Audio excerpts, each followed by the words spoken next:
Doctor Bhimrao Ambedkar हमारे संविधान के कर्ता धर्ता, जिन्होंने बताया कि धर्म मनुष्य के लिए है, मनुष्य धर्म के लिए नहीं। 6 दिसंबर 1956 को उनका देहांत हुआ था। आज हम आपको उनके आखिरी 24 घंटे के बारे में बताएंगे, तो चलिए शुरू करते हैं। नमस्कार, मेरा नाम है रिया शर्मा और आप देख रहे हैं TV9 डिजिटल। 5 दिसंबर 1956 की सुबह डॉक्टर भीमराव अंबेडकर देर से सोकर उठे। 16 वर्षों से उनके सहायक रहे नानक चंद रत्तू उनके उठने का इंतजार कर रहे थे। उनके जागने के बाद उन्होंने दफ्तर जाने की इजाजत मांगी।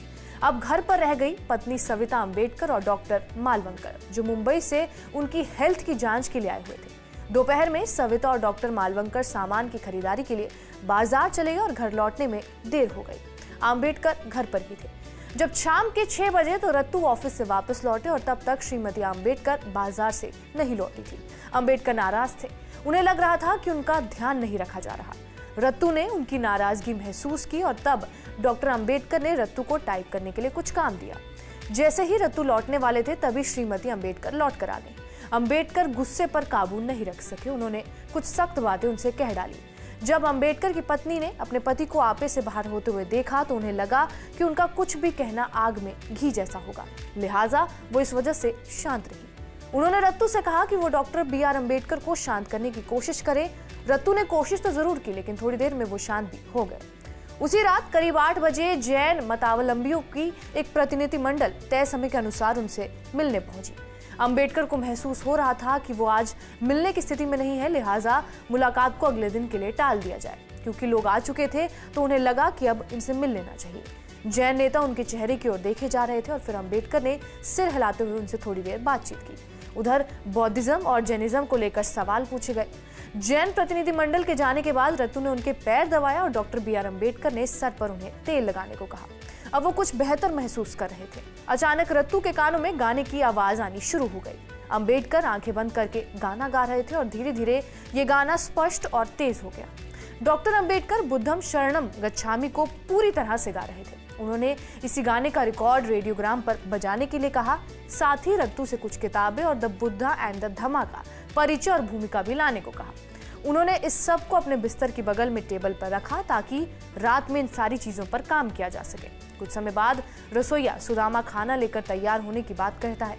अंबेडकर ने कहा कि वो सिर्फ थोड़े से चावल खाएंगे और कुछ भी नहीं। वो अब भी गाना गुनगुना रहे थे। रसोइया दूसरी बार आया और वो उठे और डाइनिंग रूम में आ गए। उन्होंने खाना खाया और जाते हुए अलमारियों से कुछ किताबें भी निकाली। उन किताबों को उन्होंने टेबल पर रखने को कहा।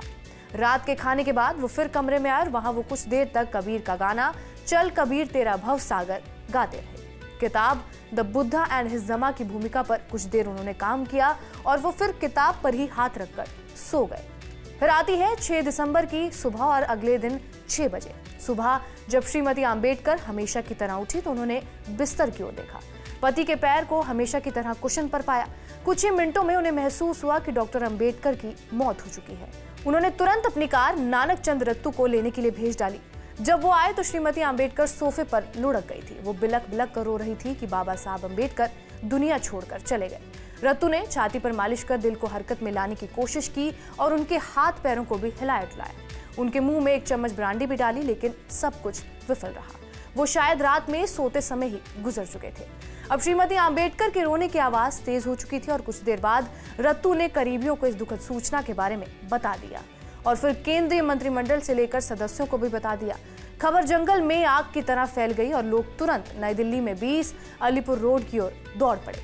भीड़ में हर कोई इस महान व्यक्ति के आखिरी दर्शन करना चाहता था और तुरंत मुंबई खबर भेजी गई। बताया गया कि उसी रात में उनका पार्थिव शरीर मुंबई लाया जाएगा, जहां बौद्ध रीति रिवाजों से उनका अंतिम संस्कार किया जाएगा। हालांकि इस पर विवाद भी बना हुआ है। कुछ लोगों का कहना यह है कि श्रीमती अंबेडकर ने इस बारे में अपने बेटे यशवंत राव को कोई सूचना नहीं दी। वो सारनाथ ले जाकर उनका अंतिम संस्कार खुद करना चाहती थी।